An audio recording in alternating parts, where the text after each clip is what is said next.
오늘 같이 나누실 말씀은 구약성경 시편 23편 4절 말씀입니다. 우리 4절 말씀 우리 같이 읽겠습니다. 시작. 내가 사망의 음침한 골짜기로 다닐지라도 해를 두려워하지 않을 것은 주께서 나와 함께 하심이라. 주의 지팡이와 막대기가 나를 안위하시나이다. 아멘. 우리가 어제 3절 말씀을 통해서 하나님은 우리의 영뿐만 아니라 우리의 육도 회복시켜 주시는 선한 목자이신 하나님이시다 그랬습니다.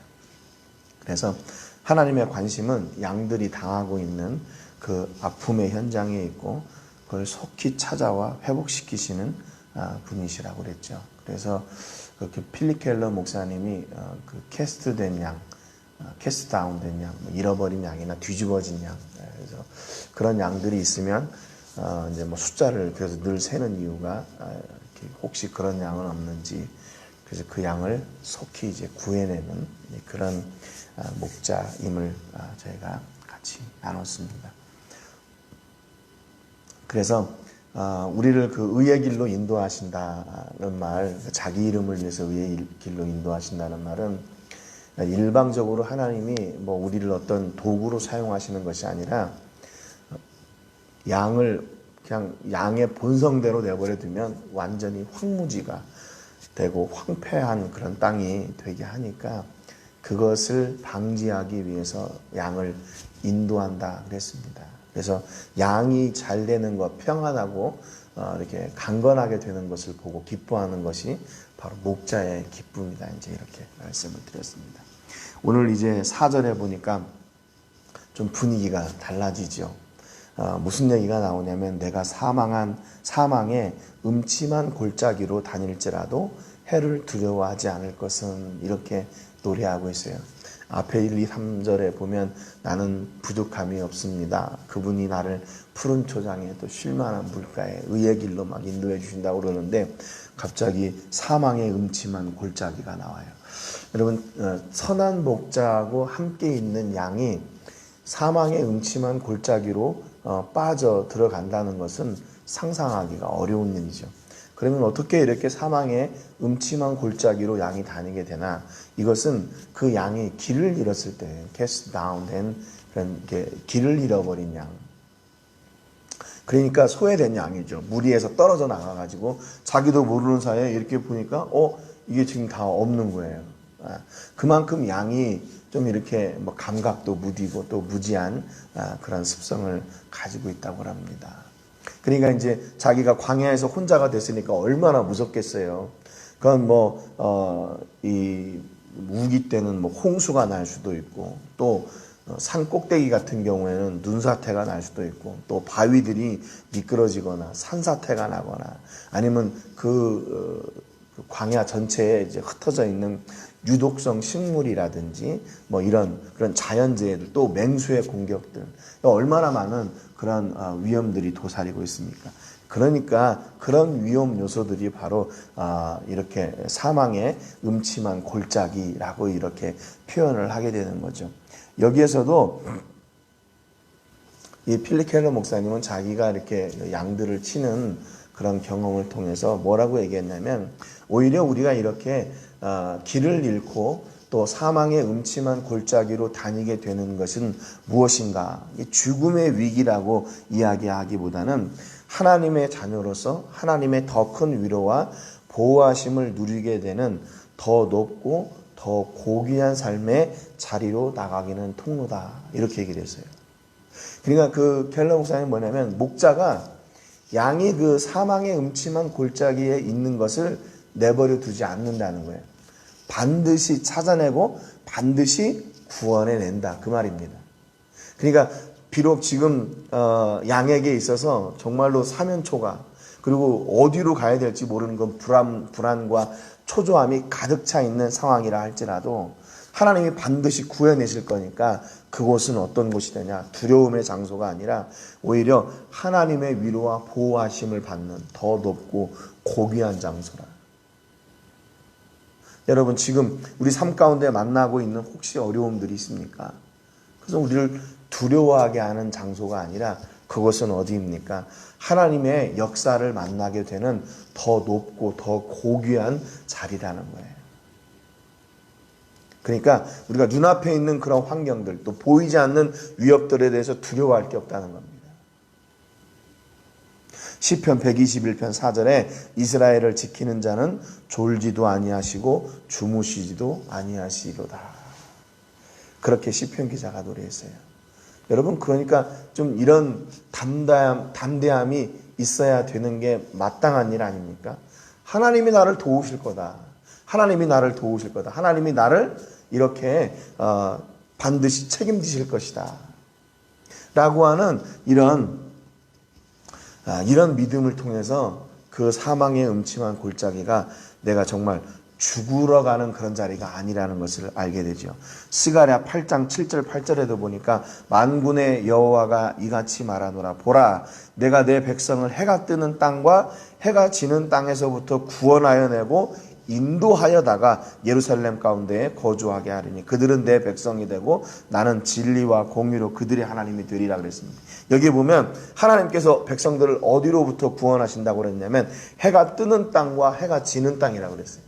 이게 무슨 말입니까? 해가 지는 땅, 동에서부터 서까지 하나님의 역사하심이 없는 데가 없고 그 가운데 있는 백성들을 놓치는 경우가 없다는 거예요. 그래서 해가 뜨는 땅과 해가 지는 땅에서부터 구원하여 내고 인도하여다가 그렇게 말씀하세요. 우리는 그렇게 생각합니다. 뭐 주변에 아무것도 안 보이고 답답하고 캄캄하고 어렵고 힘들고 낙심되고 뭔가 내 마음대로 안 될 때 어떻게 생각해요? 그것이 사망의 음침한 골짜기라고 생각합니다. 그런데 하나님은 이미 다 알고 보고 계세요. 그러니까 우리가 그 가운데에서 하나님의 은혜를 누리는 영광을 맛보면 되는 겁니다. 하나님의 그 더 고귀하고 더 높은 하나님의 은혜와 역사하심 가운데로 들어가는 통로로 만들면 되는 거예요. 그걸 누리면 되는 겁니다. 여러분, 그러니까 진짜 양에게 있어서 진짜 사망의 음침한 골짜기가 어딘 줄 아세요? 이렇게 광야로 나아가 홀로 있는 그런 캐스트다운된 양이 아니라 진짜 양에게 있어서 사망의 음침한 골짜기는 목자가 없는 곳이에요. 목자가 없는 곳. 목자가 없는 곳. 네. 목자가 없는 곳이 양에게는 사망의 음침한 골짜기입니다. 그러니까 길을 잃었으니까 그렇겠고 그 환경이 불모지가 됐든지 황무지가 됐든지 황폐한 땅이 됐든지 물이 있고 없든지 그게 중요한 게 아니에요. 목자가 없는 곳이라면 아무리 풍요로운 땅에 있어도 그 양은 사망의 음침한 골짜기에 있는 겁니다. 어제도 말씀드렸지만 그냥 뒤집어져서 죽는 경우도 있다고 그러니까요. 목자가 그 양을 찾지 못하면, 발견하지 못하면. 그러니까 진짜 양에게 있어서 위험한 곳은 어딘가? 목자가 없는 곳이에요. 여러분, 진짜 그리스도인이 실패가 어떤 게 실패인 줄 아세요? 하나님 없이 사는 게 실패입니다. 하나님 없이 잘 된다고 생각하는 것이 실패예요. 하나님하고는 멀리 떨어져 있으면서 자기는 하나님의 은혜 가운데 있다고 생각하는 그게 바로 실패이고 그게 사망의 음침한 골짜기입니다. 요한복음 16장 33절에 보니까 이것을 너희에게 이르는 것은 너희로 내 안에서 평안을 누리게 하려 함이라. 세상에서는 너희가 환난을 당하나 담대하라. 내가 세상을 이기었노라. 여러분, 우리 예수님이 우리를 구원하시기 위해서 비록 십자가를 지시는 그런 고통을 당하시고 그런 실패를 당하신 것처럼 보이지만 오히려 세상을 이겼다고 말씀하세요. 세상을 이기셨어요. 여러분, 예수님은 십자가를 지셨지만 그의 핏값으로 말미암아 우리를 영원한 생명으로 인도하시는 더 높고 더 고귀한 생명을 우리에게 허락해 주셨습니다. 뿐만 아니라 세상이 잠깐 예수님을 이긴 것 같았지만 예수님은 사망의 권세를 이기시고 부활하시고 승천하셨어요. 모든 만물이 이제 그분의 발 앞에 경배하는 것을 우리가 목격할 날이 오게 됩니다. 세상을 이기신 예수님과 함께 오늘도 승리하는 여러분 되시길 바라요. 승리하는 여러분 되시길 바라요. 그래서 우리가 목자와 함께하는 양은 사망의 음침한 골짜기를 다닐지라도 해를 두려워하지 않습니다. 왜냐하면 세상을 이기신 그분이 나와 함께 하실 것이기 때문에, 동에서부터 서까지 우리를 구원해내시고 인도하시는 그 하나님이 다 알고 계시기 때문에 그렇습니다. 4절 하반절에 보니까 주의 지팡이와 막대기가 나를 안위하시나이다, 그렇게 노래하고 있어요. 목자는 양을 칠 때에 두 종류의 도구들을 준비해 가지고 다닌다고 합니다. 많은 것은 가지고 다니지 못하고 그냥 한 두 종류예요. 첫 번째는 뭐냐면 목자 자신을 위한 도구입니다. 그래서 물병이나 간단한 도시락 정도 가지고 다니고, 또 하나는 양을 위한 도구라고 합니다. 양을 치유하기 위한 응급약이 든 가방이나 또 양들을 보호하기 위해서 막대기, 여기 나와 있는 막대기나 지팡이 정도, 그리고 요즘은 총을 메고 다니는 그런 경우도 있다고 그래요. 목자가 가지고 있는 것은 전부 다 자신을 위한 것 아니면 목자를 위한 것, 그 이외에는 양을 위한 것, 그 이외에는 없어요. 그 목자가 그러니까 양을 치러 나가는데 자기만을 위한 것을 가지고 간다, 그러면 그건 참 목자가 아닌 거예요. 그렇죠? 목자는 양을 위해 있는 사람이니까 양을 보호하기 위한, 또 양을 위한 도구들을 가지고 가야죠. 그런데 이것저것 여러 가지를 가지고 다닐 수 없으니까 대표적으로 이 지팡이와 막대기를 가지고 이렇게 다니는 겁니다. 그런데 참 신기한 것은 뭐냐면요, 이 지팡이와 막대기를 그냥 아무 데서나 집어가지고 이렇게 그냥 가지고 다니는 게 아니라, 이 필립 켈러 목사님의 그 책에 보니까 아프리카에 있는 목동들은 어렸을 때부터 자기 손에 익숙한 지팡이와 막대기를 수풀에 들어가서 이렇게 구해온다고 합니다. 그래서 무슨 연습을 하냐면 그 막대기를 던지는 연습을 한대요. 그래서 던지는 연습을 왜 하나? 그 양을 공격하러 오는 일이나 늑대, 이런 것들을 이렇게 던져가지고 그 늑대들을 도망가게 하려고 하는 거죠. 그러니까 막대기의 용도가 그 양들을 보호하기 위해서 이 목자가 엄청난 훈련과 연습을 하는 겁니다. 연습을 하는 거예요. 그래서 그 막대기가 어렸을 때부터 자기 손에 익숙해질 때까지 그렇게 사용을 하게 되면 그 막대기가 뭐가 될까요? 그 막대기가 무기가 되는 거예요. 무기. 그 막대기가 무기가 되는 겁니다. 이렇게 무협 영화 같은데 보면 젓가락으로 이렇게 던져가지고 하는 그런 거 있잖아요. 그러니까 이 말이, 이 목사님의 말이 이해가 되더라고요. 그 목동이 되기 위해서, 목자가 되기 위해서 어렸을 때부터 자기가 가지고 다니는 막대기가 자기 손에 익숙해지는 거예요. 익숙해지는 거예요. 여러분, 그래서 목동이었던 다윗이 무엇을 가지고 골리앗을 무너뜨렸습니까? 물매를 가지고 무너뜨렸어요. 그 얘기는 그냥 그게 단순히 그 순간에 다윗이 이렇게 둘러보니까 자기가 사용할 수 있는 게 물매가 있구나, 이래서 한 게 아니에요. 다윗이 목동의 역할을 하기 위해서 물매 던지는 연습을 엄청나게 했다는 것을 보여주는 거예요. 자기의 손에 익숙한 거예요. 다른 사람의 손에 들려봤자 그것은 그냥 물매일 뿐인데, 그게 장난감이나 이렇게 노는 정도가 되는데, 양을 지키려고 연습을 하다 보니까 그게 뭐가 됐냐면 무기가 됐어요. 그래서 골리앗 앞에 그 물매를 가지고 나가서 그를 무너뜨린 겁니다. 그게 무기가 됐어요. 지팡이가 무기가 됐고 물매가 무기가 됐어요. 여러분, 우리에게도 하나님께서 이렇게 허락해 주시는 것들이 있습니다. 우리의 달란트, 이 땅을 이겨내는 그런 것들이 있겠죠. 말의 언변, 또 우리가 할 수 있는 그런 일들, 이런 것들을 통해서 잘 훈련하고 연마하게 되면 그것이 우리의 무기가 될 수 있어요. 그러니까 목자가 이렇게 지팡이와 막대기를 자기 마음껏 사용할 수 있도록 훈련한 것이 결국에는 양들을 보호하는 일이 되는 겁니다. 그래서 이 지팡이의 역할이 이렇게 한 3가지 정도가 있다고 그래요. 첫 번째는 이렇게 양들을 보호하는 일입니다. 양들을 보호하는 보호의 도구, 무기로 이렇게 사용하는 거예요.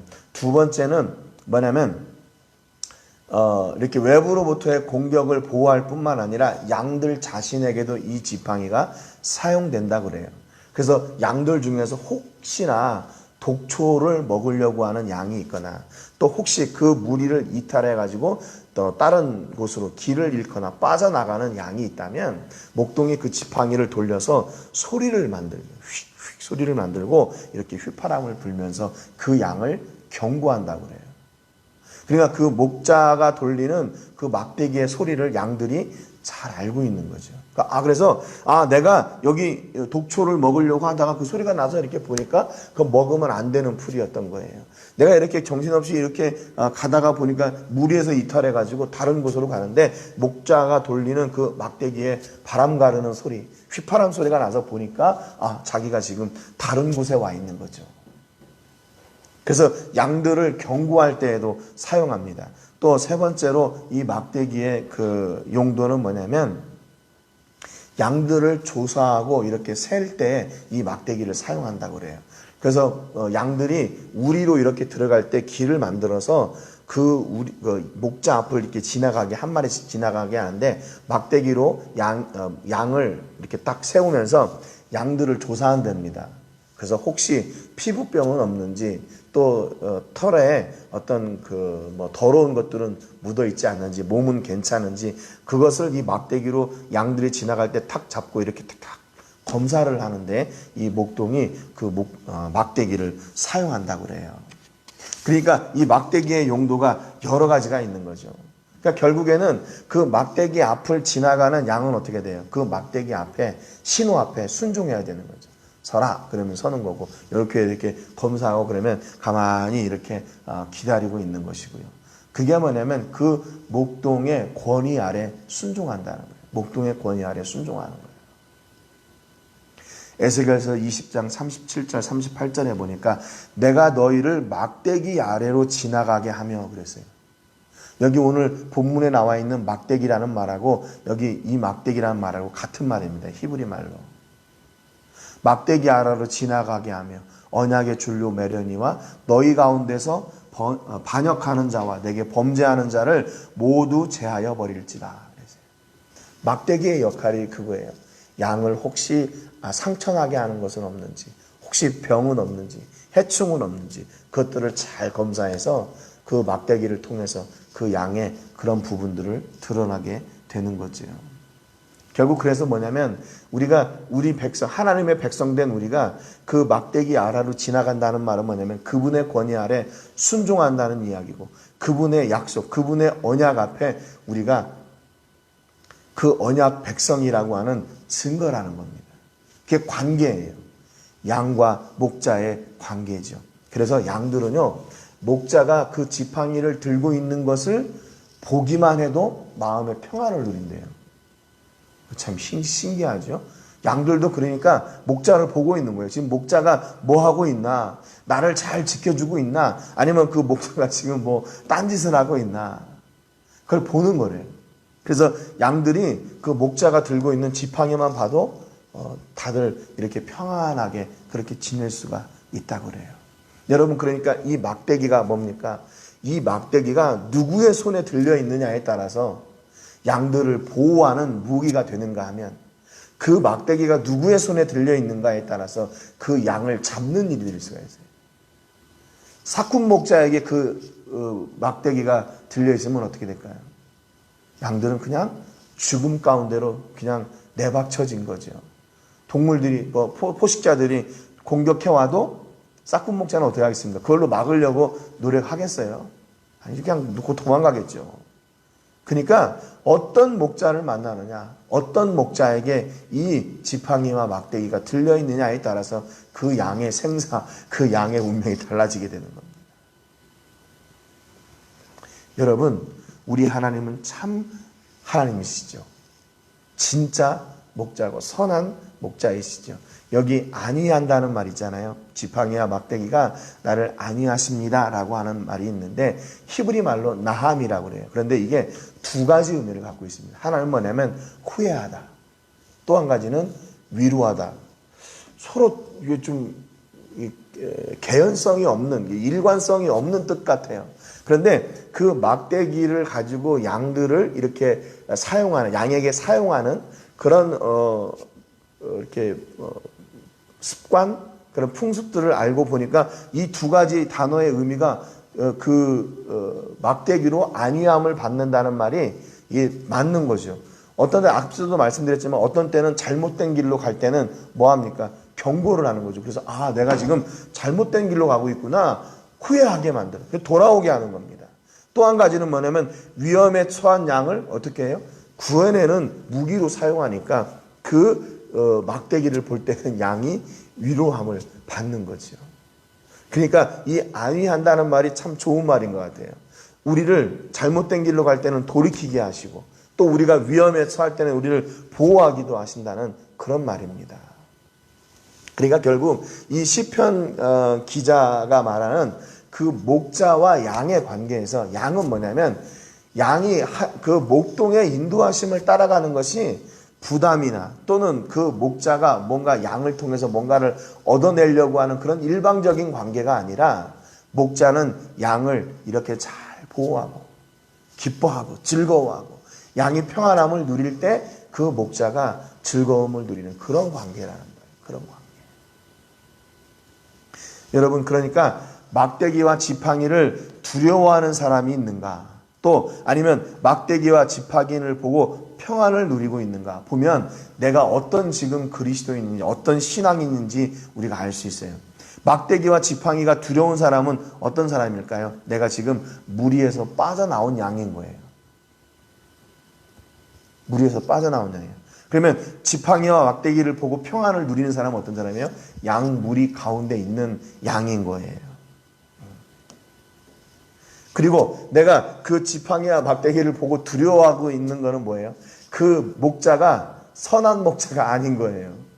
저 사람은 저거 들고 있어봤자 저거 사용하지도 못하고 이리가 오면 그냥 도망갈 거고, 그러니까 그 막대기를 봐도 불안하죠. 그런데 그 막대기를 볼 때 평안한 건 뭘까요? 저 목자는 진짜 선한 목자야. 저분의 손에 저 막대기가 들려 있으니까 우리를 잘 보호해 줄 거야. 내가 지금 어떤 목자와 함께하고 있나? 하나님은 나에게 어떤 분이신가? 라는 게 이것을 통해 드러나는 겁니다. 여러분, 하나님을 모시고 두려우세요? 그러면 지금 여러분 어디에 계신지 빨리 찾아봐야 돼요. 여러분, 하나님을 보시면 마음이 평안하시고 기쁘고 즐겁습니까? 그러면 여러분들은 지금 하나님의 말씀 가운데 있는 분들입니다. 여러분, 이렇게 하나님으로 말미암아 기뻐하고 즐거워하는 은혜가 있기를 주님의 이름으로 축복합니다. 저도 지금 이 한 주간 이 시편의 말씀을 나누면서 얼마나 행복한지 모르겠어요. 그분이 나와 함께 하세요. 그분이 나와 함께 하세요. 그분이 모든 걸 아시고 다 지켜주시고 세워주시고 채워주실 거예요. 그러니까 우리는 사람을 보거나 환경 앞에 두려워하는 자가 아니라 그 환경을 앞에 있는 우리들을 위해서 지팡이와 막대기를 들고 계시는 선한 목자이신 그 하나님을 보면서 그분의 은혜, 그분의 역사를 누리는 더 높고 고귀한 자리에 서시는 여러분들 되시기를 주님의 이름으로 축복합니다. 오늘 세계를 부으며 기도할 때에는 양미란 선교사님을 위해서 기도해 주시기 바랍니다. 어려운 시기에 영육의 강건함을 주시고 또 그 훈련 캠프에 참여한 그 모든 학생들이 강건하고 또 모든 과정들을 잘 마칠 수 있도록 위해서 기도해 주시고, 하나님께서 기뻐하시는 복음 전도의 자리에 늘 서 있게 하시고 그 자리를 떠나지 않도록 위해서 필요한 것들을 채워주시기를 위해서 기도해 주시기 바랍니다. 코로나19가 속히 종식될 수 있도록 위해서 기도해 주시고, 우리가 속히 대면하여 예배하고 또 복음을 마음껏 전할 수 있는 그런 은혜 주시기를 위해서 기도해 주시기 바랍니다. 오늘 말씀처럼 하나님의 말씀과 인도하심이 우리 삶을 지키고 보호하시는 하나님의 지팡이가 또 막대기가 되게 하신다. 그래서 말씀과 인도함이 우리를 부담스럽게 하는 것이 아니라 오히려 그 안에 기쁨과 평안이 있음을 누리는 그런 하루 될 수 있도록 위해서 기도해 주시기 바랍니다. 제가 먼저 기도하고 같이 기도하겠습니다. 하나님 아버지 감사드립니다. 오늘 저희가 다윗의 고백을 통해서 우리를 동에서부터 서까지 놓치지 않으시고 불꽃과 같은 눈으로 보시며 주무시지도 졸지도 않으시는 그 하나님이 지팡이와 막대기로 우리를 안위해 주심을 같이 나누었습니다.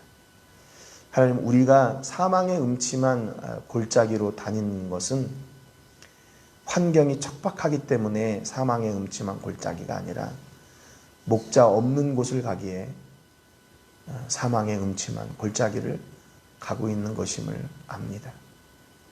우리를 지키기 위해 지팡이와 막대기를 인도하시는 그 하나님 곁을 떠나지 않게 저희를 붙잡아 주시옵시고, 우리가 그분의 은혜를 따라, 그분의 말씀을 따라, 그분의 진리를 따라 사는 사람들이 되게 하여 주시옵소서. 오늘 우리 삶 가운데도 친히 역사해 주시고 강권적으로 인도해 주옵소서. 아버지 하나님, 또한 특별히 기도하는 것은 우리가 멕시코 또 세계에 있는 코로나19를 속히 물러가게 해주시기 위해서 기도합니다. 코로나19로 인해서 모든 사역들이 위축되어 있습니다. 그러나 이 또한 사망의 음침한 골짜기처럼 보이는 것을 저희가 잘 압니다. 믿음을 더하여 주셔서 선교지에 속히 교회가 시작되고 그곳에서 복음 전하는 일을 중단하지 않도록 하나님 도와주시고, 또 다음 주 화요일에는 그곳에서 구호 물품을 나누는 사역이 있을 텐데 그것을 통해서도 그 지역과 더욱 가까워지고 하나님의 복음의 말씀을 전하는 그런 통로로 사용하여 주시옵소서. 오갈 때마다 건강으로 지켜주시고 이 일을 위해 함께 기도하고 있는 우리 식구들에게도 동일한 은혜와 복을 내려 주시옵소서. 오늘도 하나님의 안위하심과 인도하심이 우리 모든 식구들의 삶 가운데 풍성케 하셔서 환경을 두려워하지 말게 하시고, 우리 앞에 있는 어려움도 우리의 선한 목자이신 우리 아버지와 함께 승리하는 저희들 되게 해 주옵소서. 감사와 모든 영광 올려드리고 예수님의 이름으로 기도합니다. 아멘.